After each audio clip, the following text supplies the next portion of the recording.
Assalamualaikum warahmatullahi wabarakatuh. Kembali lagi bersama saya di channel Mas Irul Tutorial.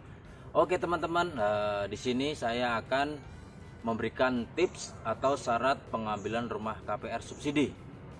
Apa aja sih yang harus dibutuhkan ketika pengambilan rumah KPR? Syarat-syaratnya apa aja?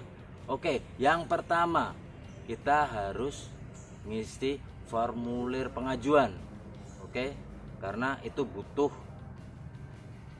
diajukan. Terus yang kedua, fotokopi KTP. Kalau yang sudah nikah berarti ya fotokopi suami istri, ya kan. Kalau belum nikah ya single, masa mau pakai KTP-nya orang kan nggak mungkin, ya kan. Oke, yang ketiga, fotokopi KK, kartu keluarga. Terus yang keempat yaitu kalian harus mempunyai yang namanya NPWP gitu kan, karena itu syarat yang harus dipenuhi. Terus yang ketiga, kalian harus menyerahkan namanya surat akte nikah. Kalau yang sudah cerai berarti kalian harus menyerahkan namanya surat akte perceraian. Oke. Terus selanjutnya yang kelima, kalian harus mempunyai slip gaji, yaitu kurang lebih 1-3 bulan terakhir. Tapi itu kebijakan masing-masing sih, developer. Ada yang 3-6 bulan, ada yang sampai 6-12 bulan gitu. Itu kebijakan developernya masing-masing. Oke, setelah itu kalian harus mempunyai SK kerja. SK kerja apa? Surat keterangan di mana kalian bekerja, karena itu perlu guys, perlu teman-teman. Karena apa? Itu ada menunjukkan benar-benar kalian itu bekerja. Paling tidak itu biasanya tergantung kebijakan juga sih, ada yang setahun, ada yang 2 tahun gitu. Terus yang keenam, berarti kalian harus mempunyai SK belum punya rumah. Nah, itu didapat dari mana? Kalian harus nyari di kelurahan. Biasanya ada kelurahan yang sudah menyediakan, ada yang juga belum menyediakan. Seperti saya dulu di tempat saya itu belum menyediakan. Jadi saya harus bolak-balik tuh, dilempar-lempar. Sedangkan kelurahan yang di sebelah itu sudah ada. Jadi itu SK-nya sudah ada belangkonya gitu. Harus ada belangkonya. Kalau tidak ada belangkonya tidak bisa diajukan. Terus yang ketujuh, kalian harus membuat SK kalau istri belum bekerja atau tidak bekerja. Karena apa? Itu bersangkutan dengan gaji hasil kalian, karena itu akan dirinci oleh bank gitu. Itu tips dari saya, syarat-syarat untuk mendapatkan rumah KPR, ya kan, itu yang standarnya gitu. Selanjutnya, tips yang harus kalian perhatikan, 100% kalian akan mendapatkan rumah KPR ini, ya kan. Yang pertama, jangan pernah menjadi anggota BLBI. BLBI itu apa sih? Blacklist Bank Indonesia.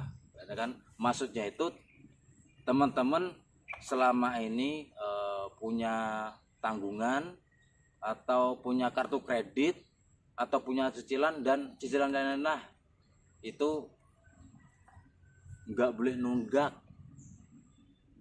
Sekali nunggak, teman-teman, itu nama kalian tuh udah jelek di bank. Bagaimana cara kalian bisa mengembalikan itu? Berarti kalian harus melunasi. Setelah melunasi, kalian dapat surat, diajukan lagi ke BI biar nama kalian tuh bersih. Oke, yang kedua, tips yang kedua, slip gaji harus benar sesuai rekening. Maksudnya bagaimana gitu kan? Kadang gaji kita yang dikirim sama yang slip tuh berbeda. Maksudnya bagaimana? Karena ada yang langsung ditransfer, ada yang langsung cash gitu kan. Kayak ibaratnya uang transport, ada yang cash atau ditransfer, uang makan kan gitu. Karena apa? Income harus serasi, harus sama dengan yang ditransfer, karena itu nanti akan yang dibutuhkan gitu. Yang ketiga itu pelajari promo, terus program-program KPR dari berbagai bank gitu kan. Jangan cuma lihat dari brosur apa aja sih isinya gitu, bener nggak sih adanya gitu. Kadang kan orang wah dapat ini, main DP aja lewat online. Oh nggak bisa, kita harus survei, lihat bener nggak programnya, bener nggak dijalani, itu bener ada wujudnya nggak kan gitu. Oke.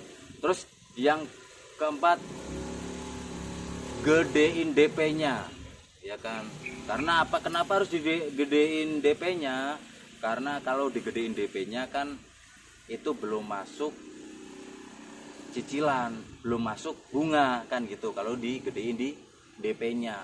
Kalau nanti kalian rugi dong kalau kalian nanti ibaratnya punya uang tapi DP-nya kecil, terus ikutin angsuran, malah nanti kalian rugi gitu. Karena apa? Kalau udah masuk hitungan KPR, kalian malah langsung ikut bunganya gitu. Terus yang kelima, nomor HP harus aktif ya, ketika dihubungin itu harus bisa gitu. Karena apa? Dari biasanya pihak bank kan biasanya mau survei, terus telepon kan, itu harus ada yang bisa dihubungi. Oke, tips selanjutnya itu kalau bisa teman-teman tuh ngasih nomor HP itu yang terdekat kalian, yang kira-kira mudah dihubungin, bisa di kantor ya. Carilah yang benar-benar kalian kenal gitu kan. Karena apa? Biasanya nanti dari pihak bank itu meninjau ke tempat kalian kerja. Setidaknya kalian tuh punya SK tempat kerja yang tetap gitu. Karena itu benar-benar dibutuhkan. Dan biasanya pihak bank itu kalau survei itu tanpa sepengetahuan kalian, tiba-tiba udah jadi aja. Nanti biasanya kayak saya dulu datang tiba-tiba orangnya pulang, loh siapa ya yang tadi ya disurvei, nyari-nyari dong kan gitu. Yang penting jadi pasti kalian ingat, dulu yang saya kasihkan tuh nomornya dari dari pihak kantor orang ini, temuin aja. Tapi tadi apa yang ditanyakan kan gitu, bisa kan gitu. Jadi sebisa mungkin ya itulah, bisa kalian atur lah itu kalau masalah kayak gitu.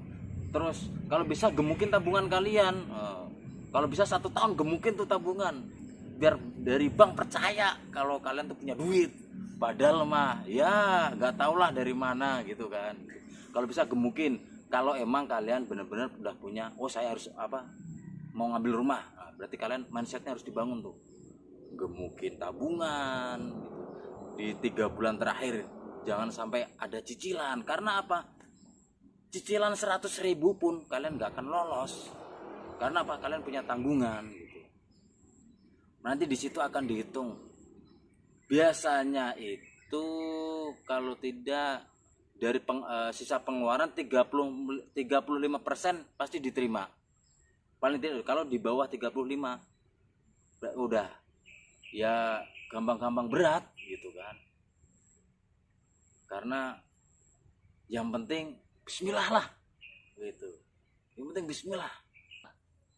Ya ibaratnya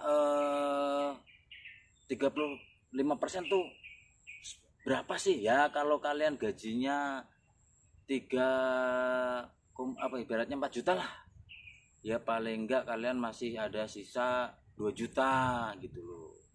Karena apa?